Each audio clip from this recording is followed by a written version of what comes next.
பாலியல் இச்சையோடு என் பெண் பிள்ளைகளை நீ நினைப்பதும் தொடுவதும் நடந்தால் நீ உயிரோட இருக்க மாட்டாய் என்கிற நிலையை உருவாக்கு. எங்க ஆத்தாளப்ப எங்க அக்கா தங்கச்சி எல்லாம் பொம்பளை பிள்ளைகளை அனுப்புவது பார்த்து பத்திரமா போயிட்டு வாப்பா, பத்திரமா போயிட்டு வாடா அப்படின்னு பயந்துகிட்டு எங்க பிள்ளை எங்க மூக்க மறைச்சு துப்பட்டா போட்டு போதுல அதே மாதிரி ஆம்பளை பிள்ளை நடக்கிற மாதிரி பண்ணிடுவேன். நான் வீட்டுல அம்மா அப்பா பிள்ளைகளை போட்டு அவனமா போயிட்டு வராசா, நம்மள பிள்ளைகளை வச்சுக்கிட்டு பாத்துறாதாப்பா, அப்பா நல்லா இருப்பாதாப்பா, அந்த பிள்ளை பிடிக்கலன்னு தான் வந்திருப்பா, அசிட்ட கிசிட்ட அடிச்சிட்டு செத்துறாதப்பா, கொண்டுருவாப்பா, அவன் கொண்டே வருவாப்பா.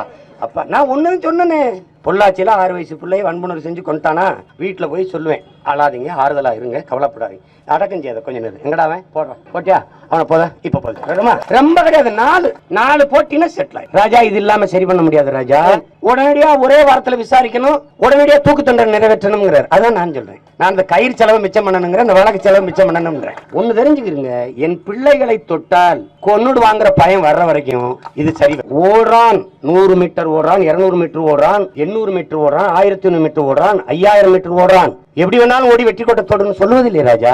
ஒரு கோடு ஓடுறான், அந்த கோட்டுக்குள்ள ஓடுன்றான், ஓடுறவனுக்கே கோட்டு போட்டு ஓடணும், அவன் நாட்டுக்கு எப்படி இருக்கணும், சரி வராது.